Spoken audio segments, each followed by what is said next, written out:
गायगोटे चोरीला जातात पण कुठल्या प्रकारची कार्यवाही नाही। ते म्हणजे बड्या बड्या बाता शेतकऱ्यांना लात। अरे चोट्टे हो, लाजा तरी वाटतात का? आज वाशिम जिंतूर महामार्ग रोखला आहे। आपण पाहू शकता माझ्या मागे हे दृश्य, रस्त्यावर टायर जाळलेले आहेत आणि पूर्ण रस्ता रोखलेला आहे। नेमकं या शेतकऱ्यांच्या काय मागण्या आहेत हे जाणून घेण्यासाठी आपण इथे आलेलो आहोत। माझ्यासोबत शेतकरी नेते गजानन कावरके आहेत। दादा, आज रस्त्यावर टायर जाळलं, कशामुळे आंदोलन करण्यात आहे, काय सरकारकडे मागणी आहे? नाही, मुळातच काय झालेलं आहे, या जिल्ह्यामध्ये आणि महाराष्ट्रामध्ये सगळा भ्रष्टाचार चालू आहे। शेतकऱ्याकडे कुठल्या प्रकारचं लक्ष नाही आहे। महाराष्ट्राच्या मुख्यमंत्र्यांनी शेतकऱ्यांना, जेव्हा शेतकऱ्यांचं या पावसानं नुकसान झालं होतं तेव्हा विशिष्ट अशा प्रकारे पॅकेज जाहीर केलं। त्या पॅकेजमध्ये आमच्या शेतकऱ्यांना अजून पैसे मिळाले नाही। आणि त्यामधला सगळ्यात महत्वाचा मुद्दा म्हणजे महाराष्ट्राच्या मुख्यमंत्र्यांनी सांगितलं होतं की शेतकऱ्यांना हेक्टरी 17,000 रुपयाप्रमाणे आम्ही त्या ठिकाणी पीक विमा देऊ, परंतु 1 रुपया पीक विमा आम्हाला मिळाला नाही। या जिल्ह्यामध्ये शेतकऱ्यांचे विहिरी चोरीला जातात, या जिल्ह्यामध्ये गायगोटे चोरीला जातात पण कुठल्या प्रकारची कार्यवाही नाही।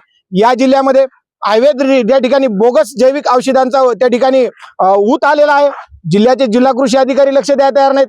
आणि या जिल्ह्यामध्ये एका विशिष्ट रस्त्याच्या नावाखाली एखादी कंपनी येते आणि शेतकऱ्याचा लाखो करोडो रुपयाचा मुरुम चोरून खाते आणि त्याचे शासनाचे पैसे भरायला तयार नाही।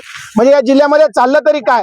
या आणि ज्या शेतकऱ्यांचं त्या नाफेड खरेदी केंद्र चालू आहेत, त्या नाफेडच्या आडून शेतकऱ्यांची हमाली, शेतकऱ्यांची त्या ठिकाणी चालणी, याच्या आडून शेतकऱ्यांचे पैसे त्या ठिकाणी घेतल्या जातात। म्हणजे या जिल्ह्यावर कोणाचं लक्ष आहे का नाही? या जिल्ह्याचे पालकमंत्री, आमदार, खासदार, या जिल्ह्याचे जिल्हाधिकारी हे झोपा घ्यागले का? शेतकऱ्याकडे लक्ष द्यायला वेळ नाही का? या अनेक मागण्या घेऊन या ठिकाणी आम्हाला आज रस्त्यावर बसायचं काम पडलं आणि शेतकऱ्यांच्या न्याय हक्कासाठी या ठिकाणी आम्हाला लढायचं काम पडलेलं आहे। राज्याचे मुख्यमंत्री यांनी 2 लाखापर्यंतची कर्जमाफी केलेली आहे। नेमकं याचं शेतकऱ्यांचं कर्ज भागणार का? काय समाधानी आहात का तुम्ही? अजिबात नाही। अहो, या महाराष्ट्राच्या मुख्यमंत्र्यांनी 1.5 वर्षापूर्वी सांगितलं होतं शेतकऱ्यांचा 7/12 कोरा करू। आता या 2 लाखालाच तुम्ही शेतकऱ्यांचा 7/12 कोरा म्हणणार आहेत का? आज शेतकऱ्यांनी कर्ज 2-2 लाख रुपये घेतलं आणि त्याला तुमच्या बँकांनी खासगी सावकारापेक्षाही जास्त 10 ते 12% व्याज लावलं। म्हणजे आमचे पैसे झाले 3 लाख, 3.5 लाख आणि तुम्ही म्हणता माफ करू 2 लाख। अरे चोट्टे हो, याच्यात 10 ते 15% जरी शेतकरी बसतील का? हे अजिबात चालणार नाही। द्यायची असन सरसकट कर्जमाफी द्या आणि तुम्हाला लयच लाज वाटत असेल, नैतिकता जर जाग्यावर असेल तर निदान 5 लाखापर्यंत तरी शेतकऱ्यांची कर्जमाफी करा, तेव्हा कुठेतरी शेतकरी समाधानी होतील। नाहीतर नावाखाली कर्जमाफी करता आणि शेतकऱ्यांची आत्महत्या आतापर्यंत थांबले नाही। एवढ्या नाही, 3ऱ्यांदा शेतकऱ्यांची कर्जमाफी आहे, परंतु त्याच्यामध्ये संपूर्ण शेतकरी बसलेच नाहीत।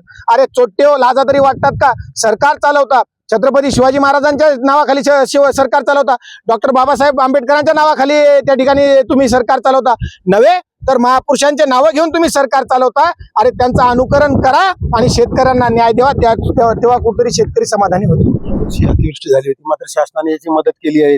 नेमकं काय मदत का पुरी पडली का काय शेतकऱ्यांना? नाही, ते म्हणजे बड्या बड्या बाता शेतकऱ्यांना लाता, याच्या पलीकडे काही नाहीये। 32,000 कोटींचा आकडा निसता फुगून सांगितला, प्रत्यक्षात शेतकऱ्यांना मदत मिळालीच नाही। आता बी शेतकऱ्यांचे जवळपास कोट्यवधी रुपये या सरकारनं वापस केले का? तर त्या थमच्या नावाखाली शेतकऱ्यांचे थम लागे ना। तुम्हाला चोट्टे पैसे द्यायचेच नव्हते, निसता वाजागाजा करायचा होता, तुम्ही मोठेपणा केला कशाला? शेतकऱ्यांना न्याय द्या, शेतकऱ्यांच्या नावाखाली तुम्ही राजकारण करू नका। हे जगाचा अन्नदाता आहे। अरे 2 दिवस गॅस नाही भेटला तर तुमची तारांबळ चालली आणि चोट्टे हो, तुम्हाला तर आमच्या बापाच्या बांधावर या लागते धान्य घेण्यासाठी।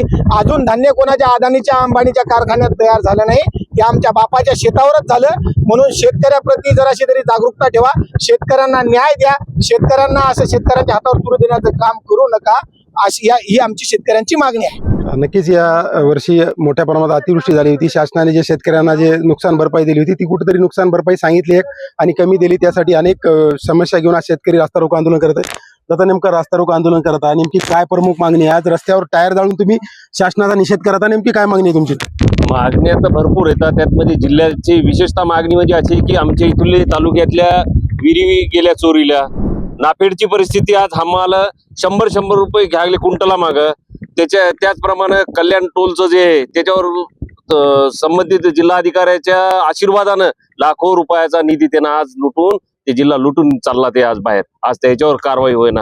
येणाऱ्या काळात शेतकरी आता हे रस्त्यावर उतरला जिल्ह्याचा, हे मोठ्या संख्येनं इथून पुढेही निघेल।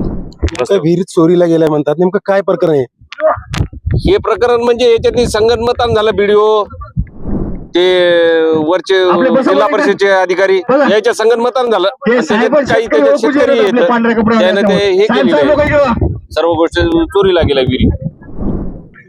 जर बघितलं नेमक्या विविध समस्यासाठी आज शेतकरी रस्ता रोको आंदोलन करतात. दादा, रस्ता रोको आंदोलन करतात नेमकी काय मागणी आहे सरकारकडे? बसायला शेतकरी असाल सरकारकडे या हिंगोली जिल्ह्यात एवढा भ्रष्टाचार आहे की म्हणजे इतर कोणत्या चोरून कोणत्या विहिरी चोरी चालल्या काय या जिल्ह्यामध्ये कोणाची वचक आहे का नाही. आम्ही आज रस्ता रोको केला. आमचा या नंतरचा विचार असा राहील की आम्ही हेच आंदोलन घेऊन आम्ही मुंबईला मंत्रालयाच्या दिशेने मुंबईला धडकणार. नक्कीच आपण पाहिलं की हिंगोलीतील शेतकरी वाशिम आणि जिंतूर त्यांनी महामार्ग रोखला आहे आणि रस्त्यावर टायर जाळून आज शासनाचा निषेध केलेला आहे. नेमकं यांची शेतकऱ्याच्या विविध मागण्या आहेत. गेल्या वर्षी मोठ्या प्रमाणात अतिवृष्टी झाली त्या नुकसान भरपाई पोटी कमी मिळाली. तसेच शासनाने शेतकऱ्यांसाठी 2 लाखापर्यंतची कर्जमाफी केली, ती कुठतरी 2 लाखापर्यंतची न करता पूर्ण कर्जमाफी करण्यात यावी. तसेच नापेडमध्ये शेतकऱ्यांची लूट चालू अशा विविध मागण्यासाठी शेतकऱ्यांनी रस्ता रोको आंदोलन केलं आहे. माझ्या मागे पाहू शकता आपण इथले जे कर्मचारी अधिकारी सुद्धा इथे आलेले आहेत. नेमक्या शेतकऱ्यांच्या समस्या काय त्या समस्या सोडवण्यासाठी पोलीस प्रशासन असो तसे प्रशासनाचे अधिकारी आहेत शेतकऱ्यांसोबत संवाद करत आहेत आणि शेतकऱ्यांच्या समस्या काय आहेत त्या जाणून घेण्यासाठी प्रशासनाचे अधिकारी सुद्धा आलेले आहेत. शेतकरी आता नेमकं काय भूमिका घेतात याकडे जिल्ह्याचं लक्ष लागलं आहे. फारुख शेख, लोकमत डिजिटल, हिंगोली.